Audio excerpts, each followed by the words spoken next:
జిల్లా కుమ్మేరులో జరిగినటువంటి దళిత మహిళపైన దాడి, 2 నెలల పసిపాప చావుకు కారణం వేసిన సంఘటన పైన ఈరోజు డీజీపీ గారిని మా పీసీ కమిషన్ మెంబర్స్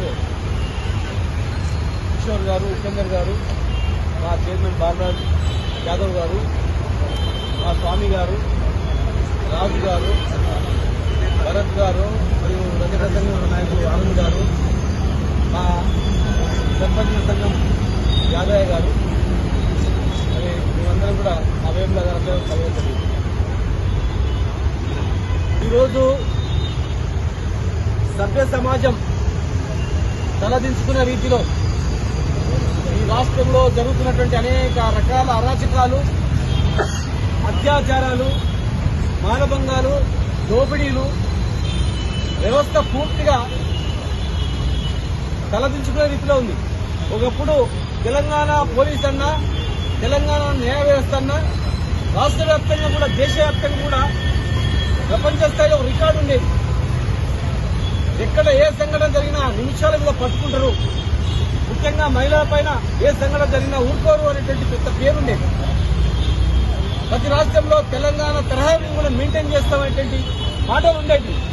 ఏ పథకాలైనా అనేక పథకాలు తెలంగాణ తరహా చేస్తామని చెప్పేది, మహిళలకు తెలంగాణ తరహా ఇస్తామని చెప్పేది. కానీ ఈరోజు నేషనల్ క్రైమ్ బ్యూరో రికార్డు ప్రకారం ఎన్సీఆర్బీ ఇది పార్లమెంట్ లో కూడా టేబుల్ చేస్తారు.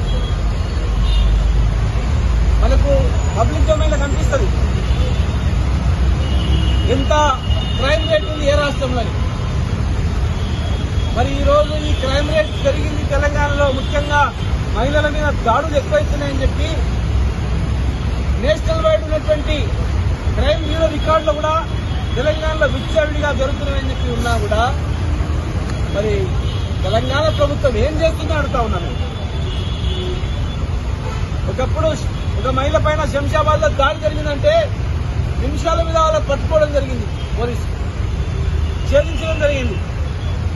ఇంకెవరైనా అమ్మాయిల దగ్గర పోవాలంటే భయపడేవాళ్ళు. ఇలా చూడండి, కుకట్పల్లిలో పట్టపగలు ఒక అమ్మాయి పైన అత్యాచారం, తర్వాత చంపడం అనేక మంది మహిళల పట్ల. ఈరోజు ఒక మహిళ 2 నెలల పసిగుడ్డును ఎత్తుకొని, అయ్యా కనుకరించండి, తన్నొద్దు, నా బిడ్డ ఉందన్నా కూడా కాలితో తంటే ఎగిరిపోయి బండ మీద పడ్డట్టున్నాడు. అడుక్కుంటుంది. గుడి దర్శనం, ఈ గుడికి సున్నం వేసిన వల్ల నేను ఎస్సీని, నేను రజకుని పెళ్లి చేసుకున్నాం, బీసీని, నేనే సున్నం వేసిన మీ గుడికి 100 రూపాయల టికెట్ ఎందుకయ్యా, నా చిన్న పిల్ల ఉంది చూడండి అన్న కూడా కనికరం లేకుండా కాలుతో తన్నడం, వేలాది మంది అక్కడ చూడటం, కాలుతో తంటే రాయి మీద పడ్డట్టున్నాడు.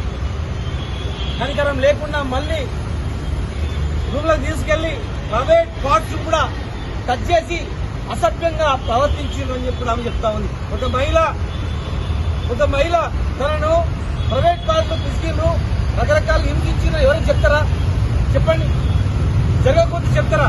ఒక మహిళ అంతా ఏడ్చుకుంటూ నన్ను ఇట్లా చేసిండ్రయ్యా అని చెప్పి పోలీస్ స్టేషన్కి వెళ్తే పోలీస్ స్టేషన్ లో దరఖాస్తు తీసుకోలేదు. నేను డీజీపీ గారిని అడిగినా, మీరు సీసీ ఫుటేజ్ను వెరిఫై చేయండి, దాడి జరిగిన మహిళ పోలీస్ స్టేషన్కి వచ్చిందా లేదా, ఏ సమయంలో వచ్చింది, ఎందుకు కేసు రిజిస్టర్ చేయలేదు, పోలీసు వాళ్ళు బాధితులకు ఫోన్ చేసిందా లేదా, రికార్డు వెరిఫై చేయండి. మరి ఈమె దరఖాస్తు తీసుకోకుండా బాధితులకు ఫోన్ చేసి మీరు కూడా దరఖాస్తు ఇవ్వండి, మీరు కేసు రిజిస్టర్ చేస్తే ఆ తర్వాత ఈమె చేసి కౌంటర్ కేసు ఉంటే కాంప్రమైజ్ అవుతారు, లేకపోతే లాదు కాదని చెప్పి సజెషన్ ఇచ్చి చిన్న పిల్లగాడు స్పృహ పైన పట్టించుకోకుండా పోలీసు సిబ్బంది మరి అవతలి వాళ్ళతో దెబ్బలు కొట్టి వాళ్ళతోనే దరఖాస్తు తీసుకొని కేసు రిజిస్టర్ చేసి తర్వాత ఈమెను అక్కడే కూర్చునేబెట్టి భయపెట్టించి కాంప్రమైజ్ చేసుకోవాలి, లేదట్లయితే నీవు కూడా జైలుకు పోతామని భయపెట్టించింది వాస్తవా కాదా వెరిఫై చేయండి. ముందు పోలీస్ స్టేషన్కి వచ్చిందా లేదా వెరిఫై చేయండి, బాధితులకు వీళ్ళు ఫోన్ చేసిందా లేదా వెరిఫై చేయండి, సీసీ ఫుటేజ్ ఫోన్ చేయండి, వెరిఫై చేయండి. వీళ్ళ తర్వాత గంట తర్వాత వాళ్ళు వచ్చిందా లేదా? మరి బాధితులను పట్టుకున్న బాధితులు రాత్రి పోలీసు స్టేషన్ ఎందుకు బయటకు పోయింది? దాన్ని కూడా చేయండి.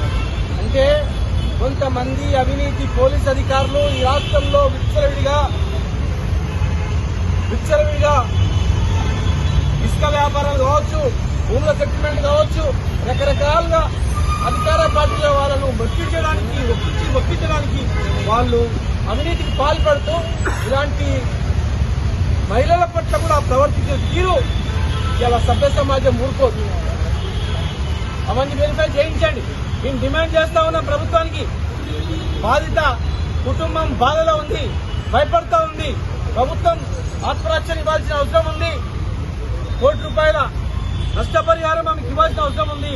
ఆమెకు మరి ప్రభుత్వంలో ఎక్కడైనా ఉద్యోగ అవకాశం కూడా కల్పించాల్సిన అవసరం ఉంది. ఎందుకంటే ఆ ఊళ్ళో ఆమె బతకలేదు.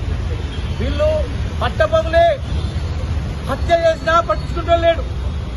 హత్యనేది పట్టపగులు 2 నెలల పసిగుడ్డును హత్య చేసినా పట్టించుకుంటూ లేడు. పోలీసుల మీద నమ్మకం లేదు. పోలీసులే రక్షకులే ఇక్కడ రక్షకులే ఎవరిని కాపాడుతారు? హత్య సీఎం చేసిన ఎట్లా ఉంది ఇక్కడ వ్యవహారం?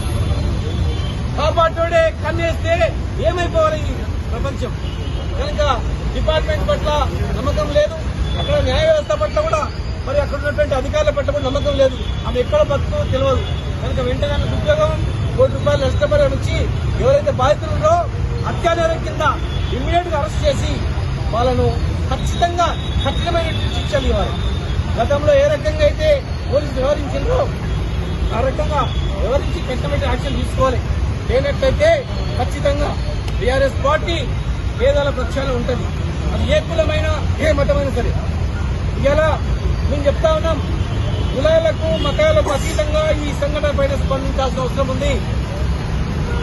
మనిషి పుట్టినవాడు ఎవడైనా సరే ఈ సంఘటనను, దురదృష్టమైన సంఘటనను ప్రతి ఒక్క వ్యక్తి ఖండించి బాధితుల కుటుంబానికి అండగా నిలబడి చట్టరీత్యా యాక్షన్ అయ్యేటట్టు ఉండాలి. లేనట్లయితే పెద్ద ఎత్తున మేము కార్యక్రమాలు చేస్తాం. పెద్ద ఎత్తున ఆందోళన కార్యక్రమాలు చేస్తాం. రాష్ట్ర వ్యాప్తంగా కాదు, దేశవ్యాప్తంగా కూడా ఇలాంటి సంఘటనలు జరగకుండా ఈ భారతదేశంలో కూడా ప్రతి రాష్ట్రంలో కూడా తెలియజేస్తాం.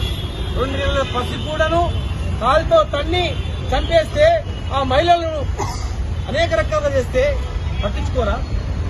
అత్యాచారం మహిళల పట్ల ఉన్నటువంటి చట్టాన్ని అట్రాసిటీ కేసు కావచ్చు, మహిళ కొత్తగా తెచ్చినటువంటి చట్టం కావచ్చు, అదేవిధంగా హత్యాచారం రకరకాల చర్చలు పెట్టి శిక్షించాలి. వీళ్లకు ఎవరైతే అధికారులు, రాజకీయ నాయకులు బాధ్యతగా ఉంటారో వాళ్ళని కూడా ఇందులో చేర్చాలి. ఇమ్మీడియట్ గా సంబంధించిన అధికారులను సస్పెండ్ చేసి డిస్మిస్ చేయాలి. ఇలాంటి చీడ పురుగులు డిపార్ట్మెంట్ లో ఉంటే డిపార్ట్మెంట్ కే చెడ్డ పేరు. మంచి అధికారులు పోలీస్ డిపార్ట్మెంట్ లో మంచి అధికారుల యొక్క చరిత్ర కనుమరుగైతా ఉంది. ఇలాంటి అవినీతి అధికారుల వల్ల మంచి అధికారుల చరిత్ర మొత్తం తుడిచేస్తా ఉన్నారు. కనుక ప్రాణాలకు తెగించి పోరాటం చేసేటువంటి చరిత్ర తెలంగాణ పోలీసులకు ఉంది. ఇలాంటి అవినీతి అధికారులను కక్కుర్తిపడి, పోస్టింగ్లకు కక్కుర్తిపడి ఇలాంటి చిల్లర పనులు చేసే వాళ్ళని డిస్మిస్ చేయాలి. చట్టపరంగా వాళ్ళ మీద యాక్షన్ తీసుకోవాలని మేము డిమాండ్ చేస్తా ఉన్నాం. లేనట్లయితే నేషనల్ ఉమెన్ రైట్స్ కమిషన్ కూడా పోతాం, నేషనల్ ఎస్సీ కమిషన్ వరకు కూడా పోతాం. ఢిల్లీలో పోయి పెద్ద రౌండ్ టేబుల్ సమావేశం పెడతాం. ఇలాంటి సంఘటనలు సభ్య సమాజం తలదించుకోవాలని చెప్పండి. అవసరం అనుకుంటే ఇంకా దేశం దాటుకోపోతాం, పట్టించుకోతాం. ఇంకా వేరే ఫోరం కూడా వెళ్తాం, రకరకాల ఫోరం కూడా వెళ్ళి వదిలిపెట్టాం. దీన్ని ప్రతి ఒక్క నాయకుడు కానీ ప్రతి ఒక్క పార్టీలకు అత్యంత ఖండించాలి. లేదన్నట్లయితే మేము ఊరుకోం. మరి మీరు నిజాయితీ నిరూపించుకోవాలంటే ఇమ్మీడియట్ గా వాళ్ళని పట్టుకొని శిక్షించాలి. 24 గంటల్లో మీరు స్పందించి వాళ్ళని ఎట్లా ఉంటే పట్టుకొని రావాలి. ఈ పోలీస్ ఆఫీసర్ కూడా తీసుకొచ్చారు చేస్తే ఇంకొక పోలీస్ ఆఫీసర్ ఇలాంటి తప్పుడు పనులకు ఆస్కారం ఇవ్వడు. కనుక మేము మాత్రం ఊరుకోం. ఈ రాష్ట్రంలో ఉత్తే తెచ్చుకోలేం. మేము కేసీఆర్ గారి నాయకత్వంలో ప్రాణాలు తెగించి ఈ రాష్ట్రాన్ని తెచ్చుకున్నాం. ఈ రాష్ట్రంలో ప్రతి ఒక్క కులము, ప్రతి ఒక్క వర్గం మంచిగా బతకాలి. రైతు నుంచి మొదలుకుంటే మా చిన్న చెప్పుకుంటే అన్న వరకు కూడా మంచిగా బతకాలని తెచ్చుకున్నాం. మేము ఇలా మంచి కష్టపడి ప్రాణాలు తెగించి తెచ్చుకున్న ఈ తెలంగాణలో 10 సంవత్సరాల అద్భుతమైనటువంటి చరిత్ర. ఇలా పట్టపగులే చిన్న 2 ఏళ్ల పిల్లగాన్ని హత్య చేసిన హత్యనేది పట్టించుకునే నాదుడే లేదంటే మరి ఎవరికి పోతుందో అర్థం చేసుకోవాలని అన్ని ప్రజా సంఘాలు కూడా ముందుకు రావాలని చెప్పి విజ్ఞప్తి చేస్తాం.